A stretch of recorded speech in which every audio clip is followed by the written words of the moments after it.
Hi friends, welcome back to our YouTube channel. నా పేరు Vijay. Railway production force Indian Railways RRB group D 2024 notification సంబంధించి zone wise అలానే category wise టోటల్గా ఎన్ని applications receive అయినాయి అని మనకి ఆర్ఆర్బీ నుండి అఫీషియల్గా ఈ ఫామ్ డేటా అనేది రిలీజ్ చేయడం జరిగింది. అదేవిధంగా మన సౌత్ జోన్స్ సంబంధించి ఎక్కువ కాంపిటీషన్ అనేది ఏ జోన్లో ఉంది ఏంటి అనే విషయాలు అయితే ఈ వీడియోలో తెలుసుకుందాం.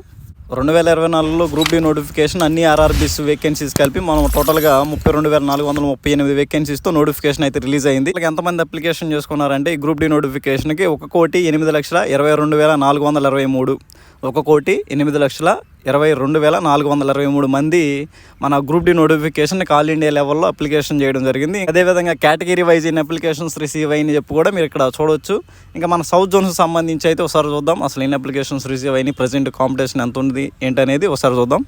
ఇంకా గ్రూప్ డీకి సంబంధించి ఎప్పుడు నోటిఫికేషన్ వచ్చినా సరే సుమారుగా 90 లక్షల నుండి 1 కోటి మంది వరకు కూడా అప్లికేషన్ చేసుకుంటారు. మరి ఇప్పుడు వేకెన్సీస్ తక్కువ ఉన్నా సరే మనకి ఇక్కడ వేకెన్సీస్తో సంబంధం లేదు, నోటిఫికేషన్తోనే సంబంధం. 20,000 నోటిఫికేషన్ వచ్చినా సరే అక్కడ 1 కోటి మంది అప్లికేషన్స్ అయితే రిసీవ్ అవుతాయి. కాబట్టి ఇందులో అప్లికేషన్ చేసుకునే వాళ్ళకన్నా ఎగ్జామ్ రాసేది చాలా తక్కువ మంది ఉంటారు. మీరు 1 కోటి మంది అప్లికేషన్ చేసుకున్నారని చెప్పేసి కొంచెం టెన్షన్ పడాల్సిన అవసరం ఏం లేదు.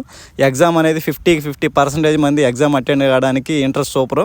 కాబట్టి ఏంటంటే కాంపిటీషన్ అనేది చాలా తక్కువే, మరీ ఎక్కువేం కాదు. ఎందుకంటే ఎప్పుడు నోటిఫికేషన్ వచ్చినా సరే కామన్గా వచ్చే అప్లికేషన్స్ ఇవన్నీ కూడా 1 కోటి అప్లికేషన్స్ అంటే గ్రూప్ డీకి కామన్గా 10th బేస్ మీద కాబట్టి ఇన్ని అప్లికేషన్స్ రావడం అనేది పెద్ద ఆశ్చర్యం ఏం కాదు. అప్లికేషన్స్ వస్తాయి, అందులో ఎగ్జామ్ రాసి జాబ్ కొట్టేవాళ్ళు చాలా తక్కువ మంది ఉంటారు కాబట్టి సీరియస్గా ప్రిపేర్ అయ్యేవాళ్ళు. కాబట్టి మీరు కంగారు పడకుండా మీ ప్రిపరేషన్ అయితే కంటిన్యూ చేయండి. ప్రజెంట్ అయితే చూద్దాం. మన హూబ్లీ జోన్కి అయితే చాలా తక్కువ అప్లికేషన్స్ అయితే రిసీవ్ అయినాయి. టోటల్గా మనకి రిసీవ్ అయిన అప్లికేషన్స్ వచ్చేసరికి 2,75,307 మాత్రమే. కానీ మరి కాంపిటీషన్ తక్కువ ఉండిద్దా అంటే కాంపిటీషన్ తక్కువ ఉండదు. మన సౌత్ జోన్స్లో హూబ్లీ జోన్ కాంపిటీషన్ గట్టిగానే ఉండదు. ఎందుకంటే ఇక్కడ వేకెన్సీస్ లేవు, అసలు వేకెన్సీసే లేవు ఈ జోన్లో. ఎందుకంటే ఓన్లీ 503 వేకెన్సీస్ మాత్రమే ఉన్నాయి కాబట్టి ఇక్కడ 2 లక్షల అప్లికేషన్స్ వచ్చినాయి కాబట్టి కాంపిటీషన్ తక్కువ ఉండిద్ది అనుకోలేం. ఇక్కడ మనకి మెయిన్ ఇక్కడ చూడాల్సింది వేకెన్సీస్ కాబట్టి ఇక్కడ కాంపిటీషన్ కనుక చూసుకున్నట్లయితే మనకి ఒక పోస్ట్కి 547 మంది కాంపిటీషన్ అయితే ప్రజెంట్ గ్రూప్ డి నోటిఫికేషన్గా పోటీ పడుతున్నారు. 1 పోస్ట్కి 547 మంది అయితే కాంపిటీషన్ హూబ్లీ జోన్ బెంగళూరు జోన్కి. ఒక పోల్ కూడా కండక్ట్ చేశారు లాస్ట్ 10 days, అంటే డేట్ ఎక్స్టెన్షన్ చేశారు కదా, అప్పుడు కూడా ఒక పోల్ అనేది కండక్ట్ చేసి మీరు అప్లికేషన్ చేసుకోవాలని కూడా మన సౌత్ జోన్లో చెన్నై జోన్ సేఫ్ అని చెప్పాము, అలానే ముంబై జోన్ కూడా పెట్టుకోవచ్చు అని చెప్పాము. ఆ డేంజర్ జోన్గా మనకి సికింద్రాబాద్ ఉండే ఛాన్స్ వీడియోలో చెప్పడం జరిగింది.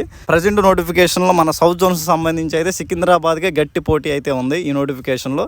ఇంకా మనకి ముంబై జోన్కి సంబంధించి 15,59,100 అప్లికేషన్స్ అయితే మనకి ముంబై జోన్కి రావడం జరిగింది. ఇక్కడ వేకెన్సీస్ ఎక్కువ ఉన్నాయి, అందువల్ల మనకి చాలా మంది కూడా ఈ జోన్కి అప్లికేషన్ చేసుకుని ఉంటారు. ఆ టోటల్ వేకెన్సీస్ వచ్చేసరికి ఈ జోన్లో 3,244 వేకెన్సీస్ అయితే ఉన్నాయి. ఇంక ఇక్కడ మనకి కాంపిటీషన్ కనుక చూసుకున్నట్లయితే ఒక పోస్ట్కి 480 మంది అయితే పోటీ పడుతున్నారు ముంబై జోన్కి సంబంధించి.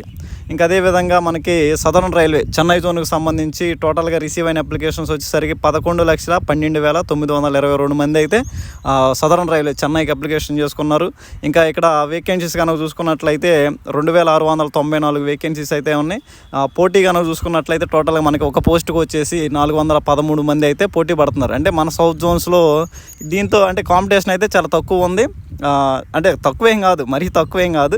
ఓన్లీ మన సౌత్ జోన్స్తో కంపేర్ చేస్తే కొంచెం కాంపిటీషన్ తక్కువ ఉంది ఏ జోన్ కంటే.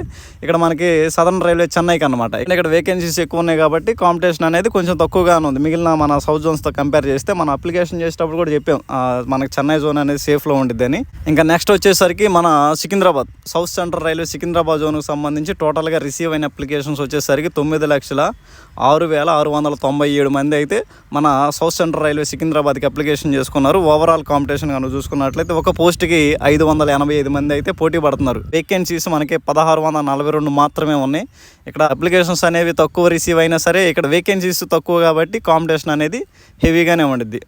చూశారు కదా, ప్రజెంట్ కాంపిటీషన్ అయితే ఈ విధంగా ఉంది. ప్రజెంట్ ఈ గ్రూప్ డి నోటిఫికేషన్కి 1 కోటి మంది వరకు కూడా అప్లికేషన్ చేసుకున్నారు. మీరు టెన్షన్ పడాల్సిన అవసరం లేదు, ఎందుకంటే ఇందులో ఎగ్జామ్ ఆబ్సెంట్ అయ్యే వాళ్ళు ఎక్కువ ఉంటారు, సీరియస్గా ప్రిపేర్ అయ్యే వాళ్ళు కూడా చాలా తక్కువ మందే ఉంటారు. కట్ ఆఫ్ అనేది యాజ్ యూజువల్గా అంతకుముందు నోటిఫికేషన్స్ ఎలా ఉందో అంతే ఉండిద్ది. కొంచెం పేపర్ డెప్త్ అయితే పెరగవచ్చు కాబట్టి మీ ప్రిపరేషన్ లెవెల్స్ కూడా పెంచండి. అంటే కాంపిటీషన్ తగ్గట్టుగా మీ ప్రిపరేషన్ అయితే కంటిన్యూ చేయండి. ఎందుకంటే ప్రజెంట్ ఉన్న సిచ్యువేషన్స్లో ఏంటంటే ఒక రైల్వేలో జాబ్ సాధించడం అనేది కొంచెం కష్టంగానే మారే విధంగా ఉంది. అందువల్ల మీరు ప్రిపరేషన్ అనేది కంటిన్యూషన్లో ఉంటే మనకి ఆర్ఆర్బి చెప్పిన విధంగా జాబ్ క్యాలెండర్ ఇస్తుంది కాబట్టి మనకి ఈ సంవత్సరం కాకపోయినా వచ్చే సంవత్సరం అయినా కానీ జాబ్ వస్తుంది. మన ప్రిపరేషన్ అనేది కంటిన్యూషన్లో ఉండాలి. మనకి వేకెన్సీస్ ఎన్ని ఉన్నాయి ఏంటి అనేది కాకుండా మన ప్రిపరేషన్ అనేది కంటిన్యూషన్లో ఉందా లేదా అనేది చూసుకుంటే ఒక సంవత్సరం లేట్ అయినా సరే జాబ్ వస్తుంది. దాన్ని బట్టి మీరు ప్రిపేర్ అవ్వండి. మీ అందరూ కూడా all the best. Thank you.